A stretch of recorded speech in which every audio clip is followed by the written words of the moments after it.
Good evening friends, this is MD Wasim. Welcome to my channel Wasim academy. Friends, आज के date में West Bengal board of primary education की तरफ से एक नोटिफिकेशंस जारी हुआ है जिसमें बताया गया है जो 23 के लिए जो एप्लीकेशंस फॉर्म था उसका डेट 3 दिन बढ़ा दिया गया है। जैसे कि आप लोग देख सकते हैं, notifications for reopening for the portal for online applications to participate in teacher eligibility test 23 primary.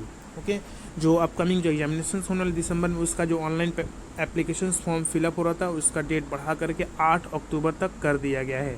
जैसा कि आप लोग देख सकते हैं, considering the prayer for the extending date for the submitting online fill up application form to participate in TET 23 primary as directed hereby notified information all the concern the board decided to extend the timeline on the from 6 October to 8 October till 11:59 PM, यानी 8 अक्टूबर रात 12 बजे से पहले तक आप लोग form fill up कर सकते हैं। जिनका बाकी था अभी तक फॉर्म फिलअप नहीं किए हैं वो जल्दी से जल्दी अपना फॉर्म को फिलअप कर ले WB प्राइमरी टेट के लिए।